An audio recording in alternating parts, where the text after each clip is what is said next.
Well, hello there, guys and gals, and welcome to the show again. So, what do you do whenever you is depending on a machine shop down the road from you to do the drive shaft for you? Because you know you don't really want to deal with some a-holes in another place to do it, because you don't want to give them money. Just don't want to. Not if you don't have to. Well, I'll tell you what we're going to do. We're going to try it ourselves. So we're going to cut it to the length that we need. We need 49 1/4 from center to center. And I think we can do it. Maybe. Possibly. Never have done it. So talked to my good friend Delmer Hurd over at Hurd Main's Garage, and you see this bevel right here. He's telling me if I grind that away ever so gently, there's a lip there where they meet. Then I can take 3/4 of an inch out, weld it back together. But we got to make sure our cut is straight. And I'm pretty confident we can do that, because we have le piece de resistance. This guy right here, this here is going to help us. We'll be able to clamp it there, keep it straight, and we're going to get a straight cut. That's another reason why I feel pretty confident about it. The only thing that I may not be 100% confident about is the weld on it, because I'm doing it. Not saying that my weld won't be thorough. I mean, it's going to be thorough. Probably some extra on there. But, nonetheless. So what we're going to do is we're going to grind right here, right on this fella. And we're going to see if we can't find that lip that it's welded upon and separate it. And then we're going to measure a 3/4 inch out, cut it, weld it back on, and see if we can't make it fit in the old Mustang Urini. And it should fit, and it should fit very well. Our original measurement was 49 3/8. We decided 49 1/4 might be a little better, more gooder, if you will. It's like that much difference, and it felt good. Okay. Now the good thing of it is we measured 49 3/8 like 4 times, so that's pretty good. And we might stick to that, because on the cleanup we might end up with 49 1/4. You know what I mean? If you don't, I don't know what I mean either. So I am actually going to use the air thing that I've lost. That's cool. This guy, that way, so I don't gouge it too much, and it kind of cleans it up all in one. So the good thing is, as in last episode, we got brand new universal, so that's good. But we're just gonna, I think I can see the seam actually right there. We're just gonna hit that guy right there as hard as we can, as even as we can, and hopefully like magic happens. That's what we're gonna root for. So wish me luck. I'm not gonna put you guys on because I'm not wearing a hat. See, did the old hairstyle today. What do you think? So we're gonna grind that down, and I'll let you guys know from there. Show you how I'm going to measure it, all that good jazz. All right. 82 hours later, we did it. We got it, and we even did it the right way. It looks like, because look at there. Will you just look at it? Now it's got a beveled end, so you want to clean off all the debris that you can, so she slides. See, it slides in there, and then you weld the fella, or fellette, whatever you want to call it. You see how there's extra metal right there? Just get rid of that little right there. Just make it more gooder. And now we're ready. We're going to measure roughly 3/4 of an inch from here to here. Send it. Why? Because that's what we got to do. We got to get 49 1/4. Remember? I just said that. I mean, come on. Just paying attention, gosh. So that's what we're going to do, and we're probably going to absolutely cut through this weight. It may knock it off. We don't care. That weight is kind of irrelevant because we have a snout that didn't come on this dry shaft factory on both ends. So we're going to have to rebalance it anyway. What's that? How do you rebalance it? Well, I'm glad I asked myself that. So what we're going to have to do is we're going to have to drive it. And we're going to probably use hose clamps. Yeah, hose clamps. And we're going to put them on here. And then we're going to articulate them as such. Front one, rear one. We're going to try to see where the vibration is. Hopefully, it'll just be perfect. And that's not ever going to happen. So we'll end up taking it for a test drive and or throwing it on the rack there and seeing how bad it really is. If it's horrible, horrible, we may just have one made. But this right here may be good enough for a test drive just to see if stuff works. Just saying. And then if we have to, we'll get one made. It's not the end of the world is what I'm trying to say. So things could always be worse on that end of it. So we're going to put this thing, after we measure it, cut it with our saw, weld it, clean up the weld real as good as you can because you don't want a sloppy weld on this sucker. And then we're going to try him, okay?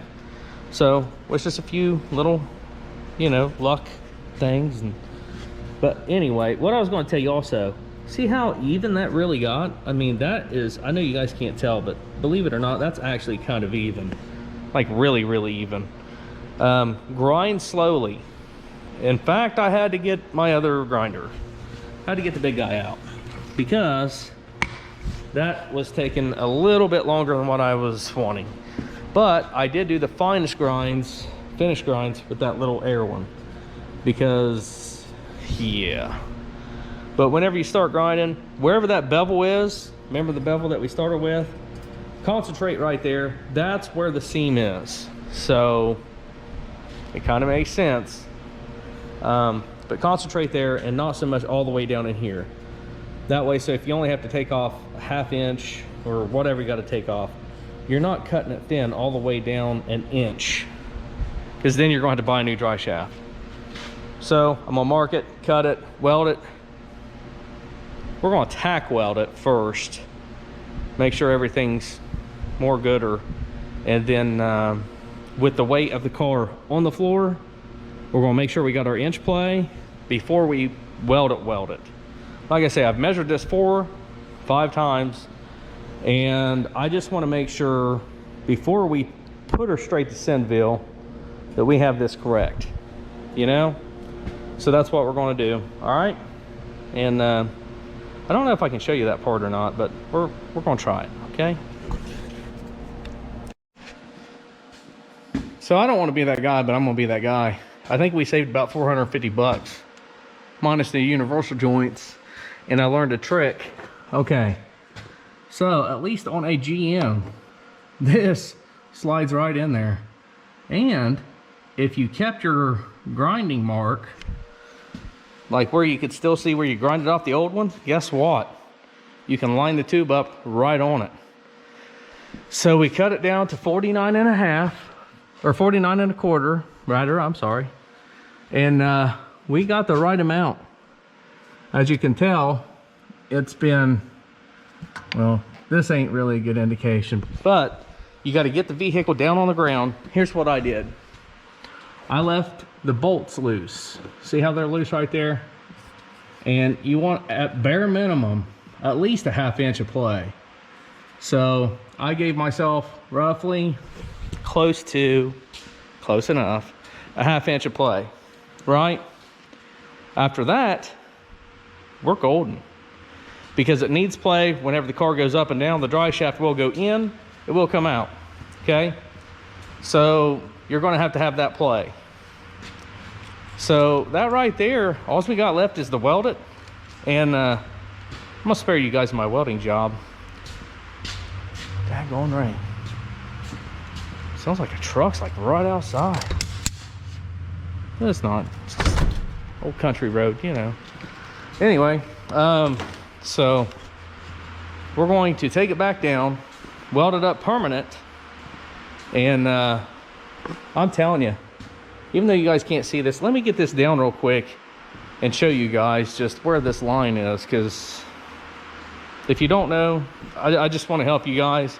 I'm just now finding all this stuff out tonight, so just give me a second. I'm gonna take the drive shaft out and I'll show you. So hopefully this GoPro is not messing up, which is the reason why I will be replacing you with the 12 or 13 GoPro. Anyway, it's messed up a lot here recently. That's another dilemma. But anyway, so you see that line, right? Probably not. See where it's meeting it right there? I went all the way around. And it looks like it's backed it off a little, but nonetheless, I'll make sure that's all the way flush with that line there, all the way around here before I tack it. And it was pretty cool. It was beveled on this piece that you can't see because I aimed it the wrong way. It was beveled here and it fits right in here. So it's actually pretty darn cool. I took my brass hammer and hit here to knock it in and edge it all the way around to here. And dude, I'm telling you, it looks, I love it. So now I'm just gonna weld that guy all the way around like it was from the factory, stick him in there, and we're done. So nonetheless, this actually wasn't that bad of a project at all. Get you a grinder, get you a one of those. You know, you can do it without one of those. It's just, it's cleaner, it's easier, because once you start getting to the real thin metal, that thing pretty much fell off. If you're going to cut straight, that deal over there is the best way with a hole saw or whatever they call it. Not a hole saw, chop saw. That guy right there is the best way for me personally to cut. If you're cutting with a sawzall, make sure you have a straight blade. Your best bet may be to get a angle grinder or a grinder like that and get a cutoff wheel, make it straight as long as you can all the way around it. And somebody said if you do tape and you can make it like perfectly all the way around, you got a straight line. I don't know. Anybody know? So that's going to conclude this. Like I say, the only thing left is me to weld this burger and throw it in there. But I did set it down, made sure I had my play all the way on the ground, vehicle weight on the ground. Make sure you do that. If not, you're just kind of wasting time. So, and you're going to end up welding that solid and sending it. Not a good idea. But check your measurements from front to back. Make sure you got that right. And other than that, guys, this was a pretty basic, thank you, Delmer, kind of episode. Delmer is a really good friend of mine. You've heard me mentioning before, over at Herd Main's Garage. M-A-N-E-S is how he spells it. H-E-R-D? Pretty sure it's H-E-R-D. Herd. Yeah, we're going to say that, and then hopefully it'll pop up. He's got some really cool projects. Turbo S10, yada, yada, yada. But anyway, so we got what we needed. And we feel like we actually accomplished something. Concentrate on the bevel, grind that sucker down, and that's where your weld is, okay? And then you can just slide that in there, line up the crispy hole right there. Make sure you don't have any sharp edges. If you do, use the little, whatever, that thing, you know, the flappy wheel, make it smooth, and send it. So, we're getting a lot better content out, I feel. This is part 2 of the drive shaft that I personally didn't expect to have, but I'm fortunate to have it. Whenever it comes to balancing that, like I said, we're going to use the screw-on clamps, and yeah, just like the real big radiator clamps, that's what we're going to put on there, position them as so, and try to fix it like that.